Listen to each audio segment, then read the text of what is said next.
आज हम एक ऐसे काल्पनिक लेकिन गहन संवाद की कल्पना कर रहे हैं जहां भारतीय आध्यात्मिक परंपरा के दो महान चिंतक स्वामी विवेकानंद और ओशो आमने सामने बैठकर एक अत्यंत महत्वपूर्ण प्रश्न पर विचार कर रहे हैं।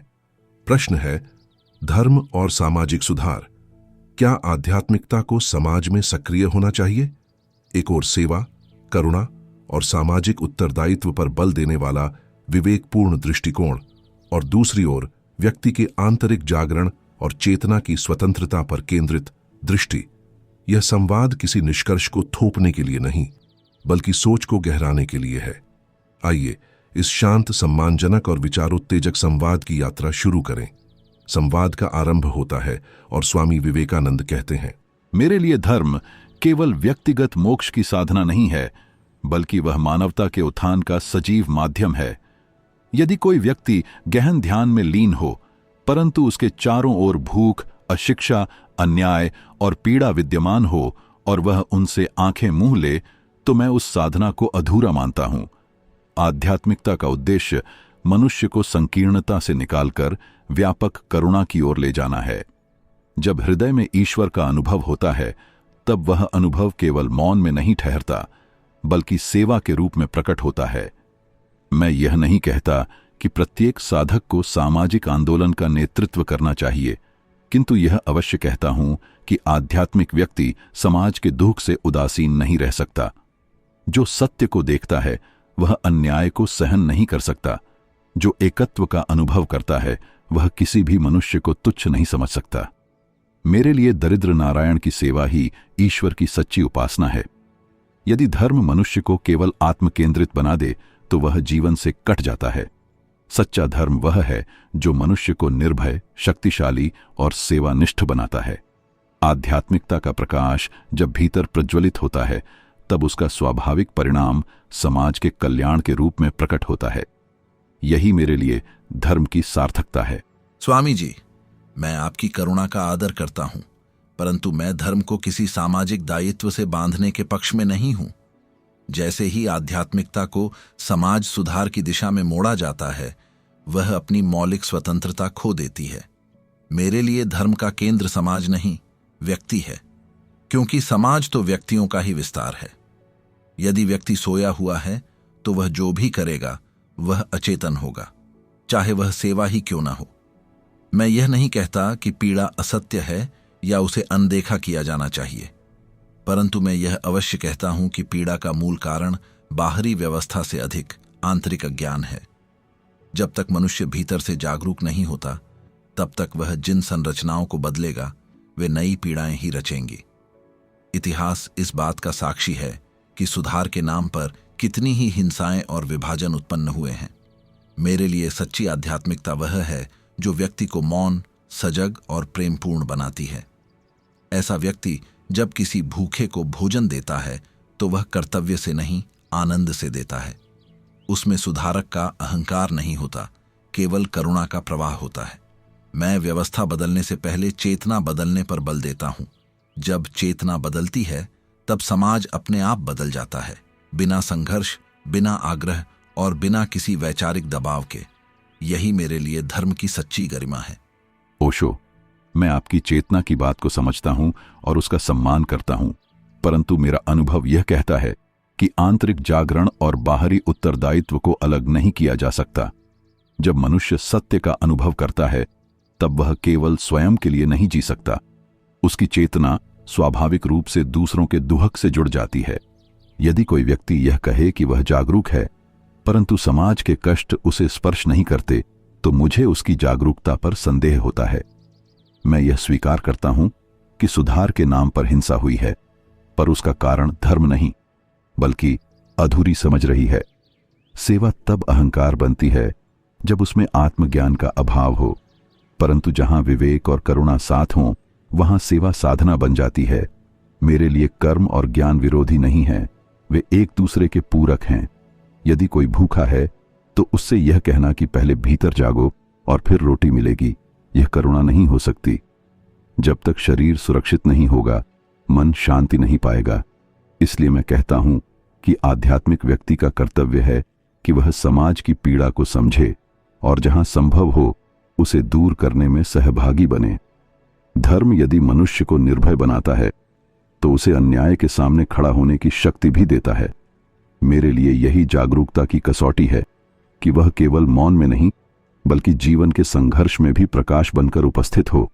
स्वामी जी, आपकी चिंता करुणामय है, किंतु मैं एक सूक्ष्म भेद की ओर संकेत करना चाहता हूं। जब हम कहते हैं कि आध्यात्मिक व्यक्ति को अन्याय के विरुद्ध खड़ा होना चाहिए, तब अनजाने में हम उसे संघर्ष की मानसिकता में प्रवेश करा देते हैं। संघर्ष से जन्मी कोई भी क्रिया भीतर शांति नहीं ला सकती। मेरा आग्रह यह है कि धर्म का कार्य मनुष्य को पहले भीतर से रूपांतरित करना है, न कि उसे युद्धरत बनाना। आप कहते हैं कि जागरूक व्यक्ति समाज के दुख से अछूता नहीं रह सकता। मैं कहता हूं, वह दुख में डूबता भी नहीं, वह साक्षी होता है। साक्षी की करुणा शांत होती है, उग्र नहीं। जब करुणा आंदोलन बन जाती है, तब उसमें क्रोध, विरोध और विभाजन प्रवेश कर जाते हैं, और जहां विभाजन है वहां धर्म नहीं रह जाता। मैं यह नहीं कहता कि भूखे को भोजन न दिया जाए, परंतु प्रश्न यह है कि भोजन किस चेतना से दिया जा रहा है। यदि देने वाला स्वयं अधूरा है तो उसका देना भी अधूरा होगा। वह सहायता करेगा परंतु निर्भरता भी पैदा करेगा। जागृत व्यक्ति सहायता नहीं करता, वह प्रेरणा बनता है। मेरे लिए धर्म का अर्थ है मनुष्य को इतना सजग बनाना कि उसके आसपास जो भी घटे वह प्रेम से प्रतिक्रिया दे, न कि विचारधारा से। जब भीतर मौन उतरता है तब कर्म अपने आप शुद्ध हो जाता है। तब न सेवा का अहंकार रहता है, न सुधार का बोझ। समाज को बदलने की आकांक्षा नहीं होती, फिर भी समाज बदल जाता है। यही मेरी दृष्टि में आध्यात्मिकता की मौलिक सुगंध है।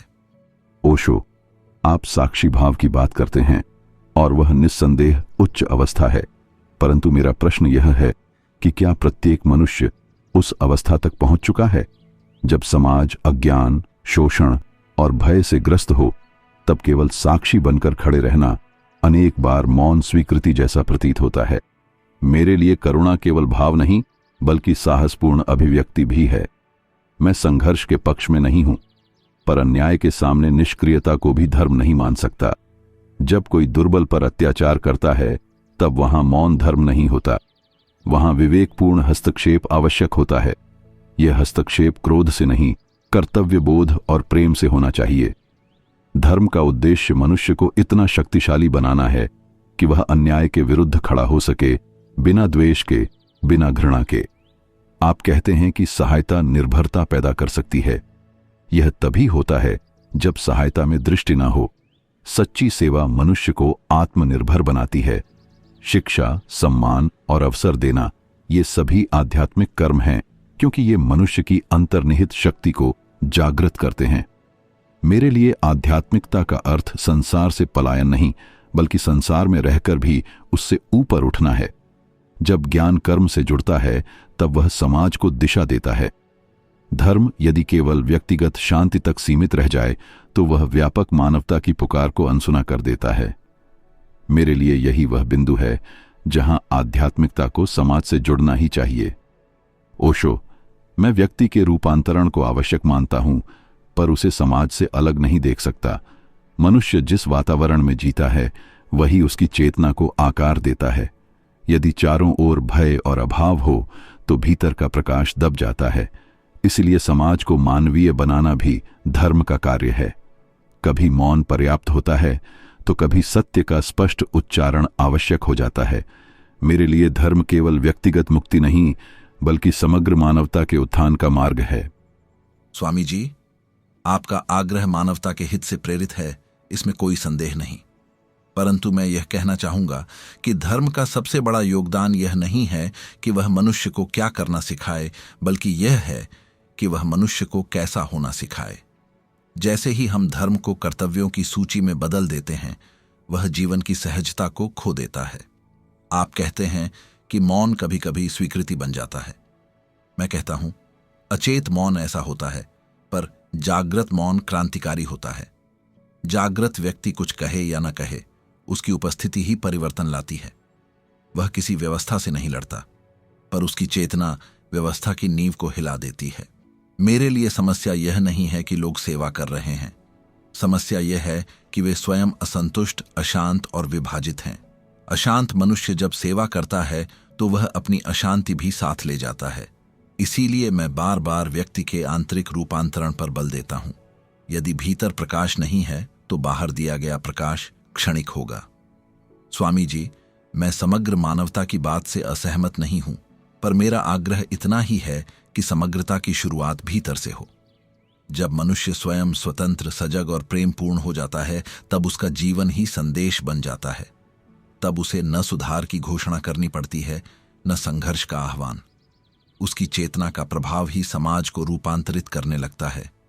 मेरे लिए यही धर्म की सबसे शांत और गहन क्रांति है।